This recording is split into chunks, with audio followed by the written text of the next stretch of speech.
Baik, bismillahirrahmanirrahim. Assalamualaikum warahmatullahi wabarakatuh. Berjumpa kembali di acara Bincang Biologi, belajar bersama guru kreatif. Insya Allah pada kesempatan kali ini kita masih melanjutkan suatu pokok bahasan mengenai vertebrata, teman-teman. Nah, kali ini di Sukses UTBK dan SBMPTN tahun ini itu kita membahas mengenai struktur dan fungsi tubuh hewan. Yaitu diantaranya yang pertama kita akan membahas kelompok Pisces, yang kedua kita akan membahas amfibia, yang ketiga kita akan membahas reptil. Itu dalam satu pokok bahasan yaitu struktur dan fungsi tubuh hewan, gitu ya. Yang sering keluar khusus di UTBK dan juga SBMPTN, teman-teman, gitu ya. Nah, sebelum saya mulai video ini, silakan teman-teman bisa berkunjung ke channel YouTube kami. Banyak soal-soal yang telah kita bahas guna persiapan UTBK ataupun SBMPTN di tahun ini, teman-teman, gitu ya. Baik, di video kali ini saya sudah menyiapkan beberapa soal berkenaan dengan pokok bahasan ini, yaitu nanti saya di pokok bahasan pertama nanti ada 4 soal. Pokok bahasanya apa saja? Nanti berbicara tentang adaptasi ikan, gitu ya. Yang kedua, struktur dari jantung katak, gitu ya. Yang ketiga, peran dari sinus venosus. Yang keempat, sistem urogenital, gitu ya, pada reptil. Nanti kita akan membahas di pertemuan selanjutnya. Kita lanjut ke nomor 5 sampai nomor 8, teman-teman. Hari ini juga kita bahas yaitu mengenai ciri yang dimiliki oleh anggota reptil, proses pembentukan pada tulang hiu, adaptasi ikan air tawar, juga struktur dan bagian-bagian dari jantung katak. Nah, ini adalah video akan buat mengenai masalah-masalah tersebut yang memang sering keluar teman-teman di UTBK ataupun SBMPTN biologi, ya. Baik, soal pertama yang tadi berkenaan dengan ikan gitu ya. Oke, di sini disebutkan teman-teman katanya. Oke, kita akan ambil dulu laser pennya. Oke, di soal nomor 1 disebutkan bahwa ikan salmon saat akan bereproduksi katanya melakukan migrasi dari air laut menuju ke air tawar. Adaptasi terhadap perubahan lingkungan tersebut dilakukan dengan cara bagaimana? Oke, ini dia ikan salmon gitu ya. Nah, konsep yang pertama teman-teman mengenai adaptasi tersebut yang perlu diperhatikan sama teman-teman bahwa lingkungan air tawar yang bersifat hipotonis di mana kadar air itu kan dia lebih tinggi daripada kadar terlarutnya, zat-zat terlarutnya, gitu kan ya. Makanya disebut sebagai hipotonis. Nah, menyebabkan air berosmosis ke dalam tubuh ikan salmon. Nah, beradaptasinya bagaimana caranya ketika air memang berosmosis ke dalam tubuh salmon itu? Yang pertama, maka ikan salmon mesti meminum atau dia melakukan proses memasukkan air lewat mulutnya itu dia sedikit minum. Nah, kenapa sedikit minum? Tadi kan dia berosmosis melewati tubuh ikan salmon airnya. Maka ketika dia untuk minumnya, maka si salmon beradaptasi bagaimana dia melakukan proses sedikit minum. Nah, meskipun sedikit minum, nanti air tawar tersebut ikan salmon akan menghasilkan urin yang sangat banyak, gitu ya. Guna mempertahankan air dalam tubuhnya tetap seimbang.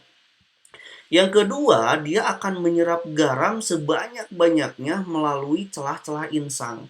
Gitu ya. Jadi memanfaatkan garam yang terlarut di dalam air tawar yang sedikit itu, dia menyerap garam-garam yang memang dibutuhkan oleh tubuh melalui insangnya secara maksimal.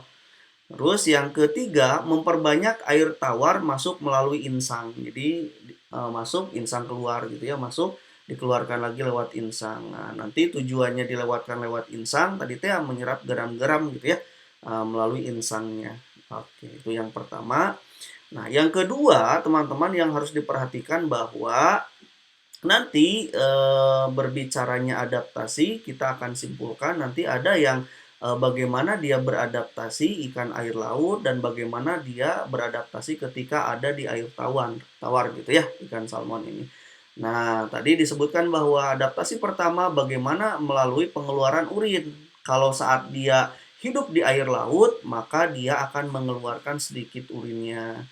Kalau dia hidup di air tawar, maka dia akan melepaskan air sebanyak-banyaknya, gitu kan ya.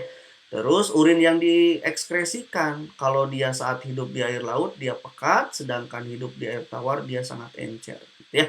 Nah, minum airnya bagaimana? Nah, minum air di air laut itu saat dia adaptasi di air laut dia sangat banyak, sedangkan di air tawar dia sedikit, gitu ya. Tekanan osmosis sel tubuhnya kalau ketemu di air laut dia lebih rendah daripada air lautnya, tekanan osmosisnya. Sedangkan di air tawar dia lebih tinggi dari pada air yang ada di air tawar itu, ya. Terus dinding selnya kalau di air laut dia beradaptasi biasanya lebih tebal, sedangkan apa namanya berbicaranya air tawar itu dia lebih tipis, gitu ya. Nah, lebih tipis itu maksudnya membran-membran sel yang dimilikinya, gitu. Terus insangnya dia aktif mengeluarkan garam, kalau yang di air tawar itu dia aktif mengikat garam-garam yang terlalu masuk ke dalam tubuh, itu kebalikannya, ya. Nah, di sini dia mekanismenya kami perlihatkan gambarnya teman-teman. Jadi kalau mekanisme ekskresi di air tawar itu berbeda pasti ketika dia ekskresi di air laut, gitu ya. Nah, tadi dia masuk secara osmosis, gitu ya, si airnya itu sebagian besar lewat tubuhnya. Nah, air dimasukkan, terus sedikit minumnya dilepaskan lewat insang, nanti dilewatkan saat insang itu, nanti dia memanfaatkan melakukan proses absorpsi lewat insang tersebut, garam-garam yang lewat, gitu ya, dimaksimalkan gitu. Nantinya si ginjal akan mengeluarkan urin yang sangat banyak gitu. Sedangkan pada air laut ya sebaliknya gitu ya, dia apa namanya air yang diminum itu dia dimasukkan ke dalam tubuhnya sebanyak-banyaknya. Nah, tetapi garam yang hasil dia menumpuk di dalam tubuhnya itu dia urinnya itu dia pekat sebab banyak kadar zat terlarutnya di situ. Salah satunya adalah garamnya. Gitu ya. Itu dia perbedaan antara bagaimana salmon hidup di air laut ketika dia hidup di air tawar itu dia berbeda sekali. Jadi kesimpulannya, ini dia 1, 2, 3 itu dia betul, sedangkan yang 4 itu dia salah. Gitu ya, 1, 2, 3 betul itu berarti jawabannya adalah A. Oke, nomor 2, oke, di soal nomor 2 disebutkan bahwa sistem vena pulmocutaneus pada katak katanya merupakan pembuluh balik yang berasal dari mana? Oke, berarti ini berbicara vena pulmo ya, cutaneus. Oke, pembuluh balik. Oke, nah konsep yang pertama teman-teman perlu diketahui bahwa vena pulmocutaneus ini pada katak dia merupakan pembuluh balik yang berasal dari paru-paru gitu ya, pulmo. Nah, selain paru-paru apa? Cutaneus. Cutaneus itu apa? Kulit. Jadi pembuluh balik yang berasal dari paru-paru dan kulit gitu ya. Itu dia artinya. Nah, pembuluh ini banyak mengandung oksigen, teman-teman, yang memang dibutuhkan oleh tubuh katak itu sendiri gitu ya. Nah, konsep yang kedua bahwa mekanisme sistem peredaran darah katak dia merupakan sistem peredaran darah tertutup gitu ya dan peredaran darah ganda. Berarti kalau dikatakan dia tertutup berarti si katak sudah memiliki saluran-saluran untuk menyimpan darah yaitu pembuluh darah dan peredaran darahnya ganda gitu ya. Oke, siap. Nah, pertama, darah yang berasal dari jantung nanti akan menuju ke paru-paru terlebih dahulu, teman-teman. Kemudian nanti kembali lagi ke jantung untuk diedarkan ke seluruh tubuh. Nah, nanti darah yang berasal dari seluruh tubuh akan menuju ke jantung gitu ya, serta akan diedarkan kembali ke seluruh tubuh gitu ya untuk memang mengedarkan nutrisi ataupun oksigen yang dibutuhkan oleh sel-sel tubuh katak gitu ya.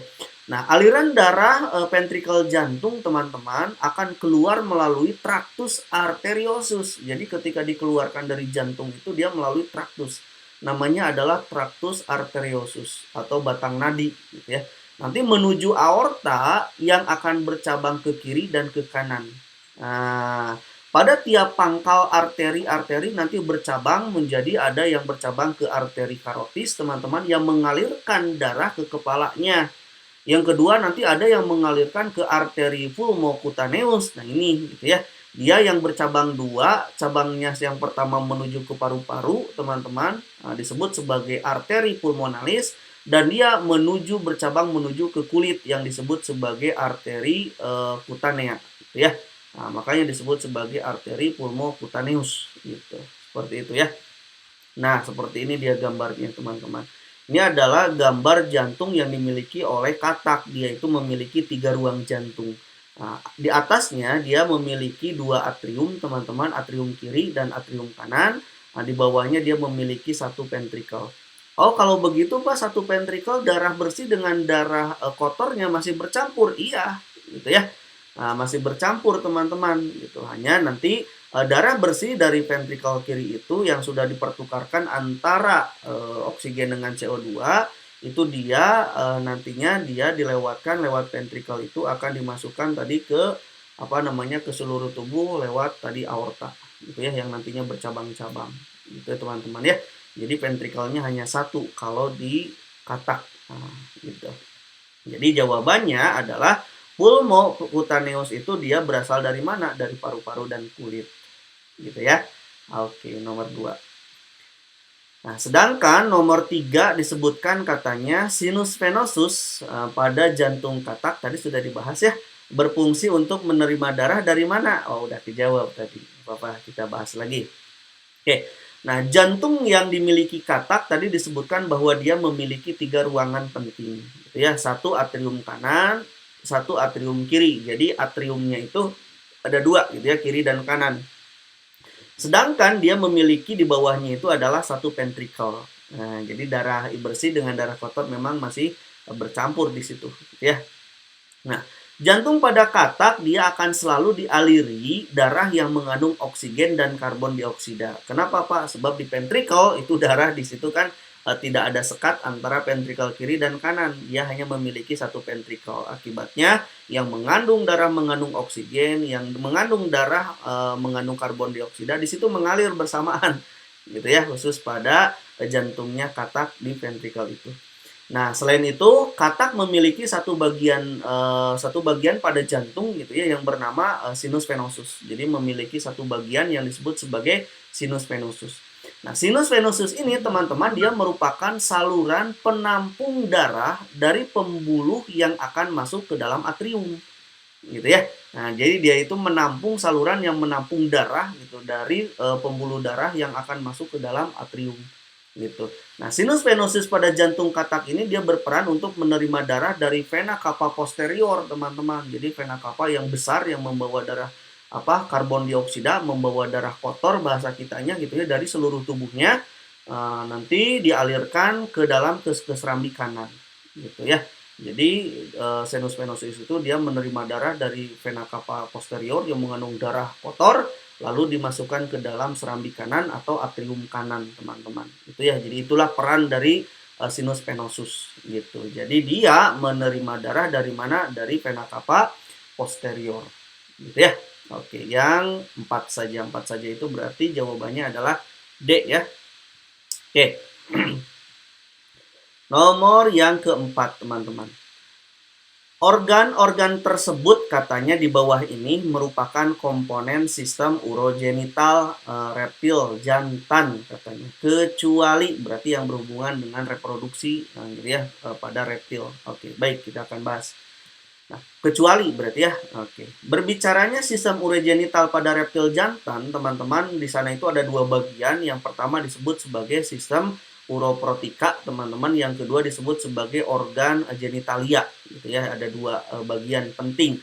Nah, kalau berbicaranya sistem uroprotika, oke, di dalamnya nanti ada ginjal, teman-teman. Yang kedua ada ureter, gitu ya, saluran kemih. Terus ada vesika urinaria di mana dia menampung urin-urin yang di dalam reptil gitu ya. Terus nanti ada bagian genitalnya, ini gabungan kan urogenital. Ada uronya bagian berperan di dalam pengolahan urin, terus ada genital berarti berhubungan dengan reproduksi gitu ya. Nah, organ genitalnya itu pada hewan ini teman-teman antara lain di dalamnya tentu dikatakan jantan gitu ya. Di dalamnya ada testis, epididymis, vas deferens dan hemipenis teman-teman ya. Nah, sedangkan di pilihan ada konsep mengenai yang huruf B ini ya, ostium abdominalis. Nah, kalau berbicaranya ostium itu teman-teman dia berbicara akhir dari opidak gitu ya. Jadi akhir dari opidak yang berupa saluran-saluran terbuka yang bersilia. Itu dia berbicaranya ostium itu gitu. Nah, konsepnya yang kedua bisa diperhatikan sama teman-teman ini dia berbicara urogenitalnya. Yang pertama, kalau berbicara urogenitalnya, berbicara genitalianya ada testis. Ini epididymis nanti ini sperma diproduksi di testis, dialirkan ke epididymis, ke vas deferens teman-teman, gitu ya. Lalu nanti dialurkan ke saluran atau lubang urogenital, gitu ya. Situ. Sedangkan untuk proses dia kencingnya seperti ini teman-teman, nanti untuk betinanya, gitu ya. Ini ada ovarium, ada oviduct, gitu. Sama gitu ya, dialirkan nanti ke kloaka. Sebab di kloaka itu kan salurannya berbarengan nanti dikeluarkannya, gitu ya. Jadi muara di antara 3 lubang, gitu. Nanti kita bahas ada soal mengenai kloaka khusus, gitu ya. Oke, jadi kecualinya itu adalah yang ostium itu dia tidak ada hubungannya dengan bagian dari urogenita reptil, gitu ya. Oke, seperti itu. Nomor 4.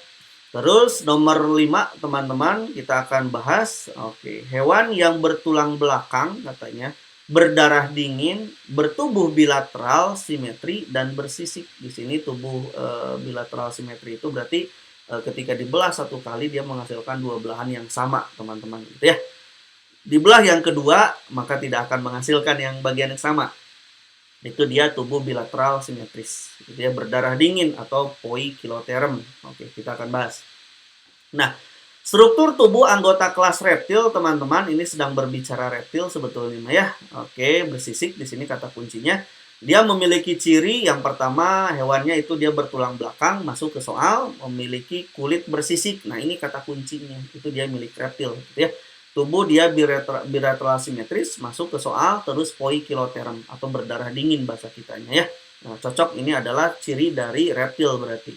Nah, contoh anggota reptilnya, teman-teman tahu mungkin ya, reptil ada buaya, penyu, ular gitu kan ya. Sedangkan di pilihan di soal ada salamander, teman-teman. Salamander itu dia merupakan anggota dari amfibia, bukan dari reptil gitu ya. Salamander itu dia tidak bersisik kulitnya, malah halus gitu ya. Oke.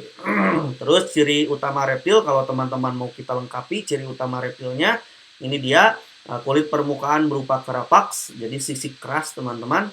Ya, alat respirasinya dia kalau masih ada beberapa yang memang menggunakan kulit, tapi umumnya itu biasanya dia menggunakan paru-paru, teman-teman. Alat geraknya dengan tungkai depan atau dapat juga dengan perutnya, gitu ya, dengan cara melata. Misalkan ular memiliki 4 ruang jantung. Nah, 4 ruang jantung beda dengan amfibi. Amfibi itu kan 3 ruang jantung. Hanya ruang jantung yang dimiliki reptil, meskipun dia 4 ruang jantung gitu ya, dengan sekat di antara ventrikel itu dia belum sempurna. Jadi di bawah itu, di ventrikel itu ada lubang namanya foramen gitu ya. Foramen Panizae, lubang di antara ventrikel kiri dengan ventrikel kanan, contohnya di buaya teman-teman. Jadi ada lubang belum sempurna gitu ya, namanya foramen Panizae, ingat-ingat. Terus dia poikiloterm teman-teman, bersuhu tubuh dingin, jadi dia mengikuti suhu tubuh lingkungan ya. Lingkungan dingin dia ikut dingin, lingkungan dia dalam keadaan panas maka dia ikut juga tubuhnya seperti itu ya. Itu dia dipengaruhi oleh lingkungan kalau poikiloterm. Reproduksi secara opopipipar, bisa bertelur tetapi melahirkan, bisa juga opipar ya. Fertilisasi internal, jadi di dalam tubuhnya. Sistem peredaran darah ganda gitu ya. Contohnya banyak sekali, ada kura-kura, penyu, ular gitu ya, dan yang lainnya. Jadi teman-teman, sekarang berarti mana yang termasuk ke dalam anggota reptil? Ya udah 1, 2, 3 atau A ya. Salamander dia amfibi. Oke. Soal nomor ke-6 di sini disebutkan bahwa rangka tubuh ikan hiu yang masih muda banyak mengandung osteoblast, gitu ya, osteon, tulang keras, betul tidak? Nanti kita bahas. Sebab osteoblast berperan dalam proses pembentukan tulang. Oke, kita akan bahas ya mengenai pembentukan tulang. Oke, pembentukan tulang itu dia dikenal dengan nama osifikasi teman-teman, atau penulangan gitu ya, merupakan tahap pembentukan osteon. Jadi osifikasi itu tahap pembentukan osteon. Osteon itu apa Pak? Tulang keras gitu ya. Kalau tulang rawan, kartilago gitu ya. Nah, osifikasi terjadi pada tulang rawan tentunya. Jadi awalnya tulang rawan terlebih dahulu, lalu dia melakukan pengerasan. Itu namanya adalah osifikasi. Nah, ketika tulang rawan ini dia mengandung osteoblast, pasti tulang rawan itu dia akan mampu osifikasi. melakukan proses penulangan jadi keras gitu ya, asalkan ada osteoblast teman-teman. Nah, osteoblast ini dia akan membentuk osteosit atau jadi sel-sel tulang kerasnya teman-teman yang mengekspresikan protein, jadi makin keras tuh tulangnya. Nah, ketika terjadi penambahan kalsium, penambahan fosfat, teman-teman, nanti matriks tulang akan kemudian menjadi semakin padat gitu ya. Jadi makin keras, makin padat, makin keras. Setelah itu osteoklas akan membentuk rongga-rongga di dalam bagian tengah osteon gitu teman-temannya yang berisi sumsum tulang. Jadi osteoklas itu dia perannya perombak gitu ya. Selain merombak dia juga bisa merombak misalkan kalau tulang peredaran darah kita misalkan kekurangan kalsium, maka di tulang akan dirombak oleh osteoklas untuk menghasilkan kalsium, nanti untuk menstabilkan kadar kalsium di dalam darah. Ya, osteoklas juga berperan seperti itu. Nah, seperti ini teman-teman. Ini dia proses osifikasinya. Bermulai dari tulang rawan, lalu mulai osifikasi di daerah ujung-ujung teman-teman. Selain ujung-ujung juga di daerah tengah. Nah, lalu penulangannya terjadi di seluruh bagian. Gitu ya. Nah, penulangannya seperti ini. Nanti ada sumsum di daerah tengah yang dilubangi oleh osteoklas. Gitu ya, ada sumsum tulang. Nah, jawabannya teman-teman, konsep yang berkenaan dengan hiu itu bahwa hiu dia termasuk ke dalam chondrites atau ikan bertulang rawan. Jadi tidak berbicara penulangan gitu ya, tidak berbicara osifikasi sampai menjadi tulang keras sebab dia termasuk ke dalam chondrites atau ikan bertulang rawan. Nah, jika masih muda, dia sangat banyak sekali di dalam tulangnya itu yang disebut sebagai chondroblast, bukan chondrosit gitu ya. Dia banyak sekali chondroblast gitu ya. Nah, jadi bukan berbicaranya osteoblast. Jadi yang ada di dalam tulangnya hiu itu adalah chondroblast sebab dia tulang rawan, bukan osteoblast. Jadi kalau berbicara osteoblast itu pembentukannya osteosit, tulang keras. Gitu ya. Harusnya chondroblast. Oke, jadi jawaban yang benar adalah yang terakhirnya gitu ya. Osteoblast berperan dalam proses pembentukan tulang, betul, tapi bukan di hiu gitu ya. Ini konsep yang berbeda ya. Sedangkan hiu sendiri dia di dalam tulangnya itu ada chondroblast, bukan osteoblast. Gitu ya. Jadi pernyataan yang keduanya yang benar, berarti jawabannya adalah D. Gitu. Oke, terus soal nomor 7 disebutkan bahwa jumlah urin ikan yang hidup di laut katanya lebih banyak dibandingkan dengan jumlah urin ikan yang hidup di air tawar. Oke, kita bahas tadi sudah ya di nomor 1. Ikan air laut hidup pada kondisi hipertonik, sedangkan ikan air tawar hidup pada kondisi hipotonik. Ini juga sudah kita bahas. Apa-apa. Oke. Nah, berbicara konsep mengenai soal ini, teman-teman, bahwa tekanan osmosis sel-sel tubuh ikan yang hidup di air laut kan tadi sudah disebutkan bahwa dia lebih rendah, gitu ya, daripada tekanan osmotik di air laut. Oke, itu dia konsep pertama. Sel-sel tubuhnya seperti itu, gitu ya, lebih rendah.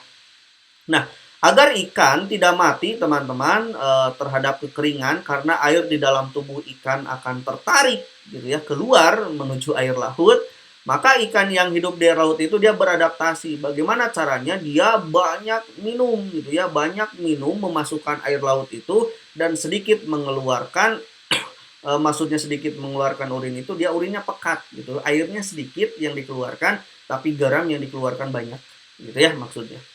Nah, sedangkan kelebihan garam yang larut terminum dia akan dikeluarkan lagi gitu ya. Kemudian air laut dia melalui insang secara aktif. Jadi garamnya selain dikeluarkan lewat urin yang pekat itu juga dikeluarkan lewat insang, gitu ya, secara besar-besaran. Sebab garam nggak boleh masuk terlalu banyak, gitu ya, ke dalam tubuh si ikan di air laut itu, gitu. Itu yang pertama. Nah, yang kedua, nah jumlah ikan urin ikan yang hidup di air laut nanti dia kan lebih banyak dibandingkan dengan jumlah ikan yang hidup di air tawar gitu ya. Maksud di sini itu dia pernyataan yang pertama pasti dia salah gitu ya. Kebalik ini harusnya yang ikan air yang ada di air tawar gitu ya lebih banyak itu gitu. Jadi pernyataannya salah ini karena ikan di laut itu dia memiliki urin yang lebih pekat. Artinya air yang dikeluarkan lebih sedikit gitu ya, salah berarti. Sedangkan sebabnya teman-teman Ikan air laut hidup pada kondisi hipertonik, betul ini ya. Sedangkan ikan yang hidup di air tawar itu dia kondisinya hipotonik. Betul ya, hipertonik berarti kadar airnya dia lebih sedikit daripada zat terlarut gitu ya. Sedangkan di air tawar itu hipotonik, air yang lebih banyak gitu ya daripada zat terlarutnya. Jadi hipertonik itu pekat bahasa kitanya mah gitu ya. Hipotonik itu dia encer. Encer itu dikarenakan airnya banyak. Gitu ya. Kalau pekat berarti zat terlarutnya yang banyak, dalam hal ini adalah garamnya yang banyak gitu ya. Oke, jadi yang tepatnya itu adalah pernyataan keduanya, berarti jawabannya D. Oke, yang terakhir teman-teman, jantung amfibi terdiri dari 2 rongga atrium dan 1 rongga ventrikel. Betul salah? Tadi sudah dibahas. Bab darah yang keluar dari jantung amfibi merupakan darah campuran. Oke, kita bahas. Jantung katak teman-teman tadi disebutkan bahwa terdiri dari sebuah ventrikel. Jadi ventrikelnya itu, biliknya itu dia satu gitu ya, berbentuk kerucut dan berdinding tebal gitu ya. Sedangkan dia memiliki 2 atrium, ini dexter dan sinister. Dexter itu kanan, sinister itu dia kiri teman-teman gitu ya, yang berdinding tipis. Nah, juga sebuah sinus venosus teman-teman yang merupakan jantung ya, yang merupakan sebuah kantung dia itu gitu ya, yang berbentuk segitiga dan berbinding tipis gitu ya. Nah, di dalamnya itu dan ada tractus arteriosus yang bercabang-cabang nantinya menjadi arteri-arteri teman-teman. Nah, sinus venosus pada jantung katak ini teman-teman dia berperan, tadi sudah disebutkan, dia menerima darah dari vena cava gitu ya, yang khususnya yang posterior itu yang paling besar gitu ya. Nah, ada sebagian dari inferior juga yang nantinya dimasukkan ke dalam atrium sebelah kanan gitu ya, darah kotor itu. Nah, jadi memang pernyataan atas, pernyataan bawah dia betul, namun tidak ada hubungan. Ya, jantung amfibi terdiri dari 2 rongga atrium, betul, dan 1 rongga ventrikel, betul, gitu ya. Darah yang keluar dari jantung amfibi merupakan darah campuran, gitu ya, betul. Jadi jawabannya adalah B, teman-teman. Gitu ya, itu mengenai tentang struktur dan fungsi dari tubuh hewan berkenaan dengan amfibi, berkenaan dengan Pisces, berkenaan dengan reptil teman-teman ya. Oke, itu saja pada pokok bahasan mengenai struktur dan fungsi tubuh hewan teman-teman pada vertebrata ini. Mudah-mudahan bisa bermanfaat. Saya ucapkan terima kasih. Jangan lupa tonton video-video mengenai persiapan UTBK yang lainnya di channel kami teman-teman. Silahkan bisa dimanfaatkan ya untuk persiapan UTBK ataupun SBMPTN di tahun ini teman-teman. Oke, kembali saya ucapkan terima kasih. Mudah-mudahan bermanfaat. Assalamualaikum warahmatullahi wabarakatuh.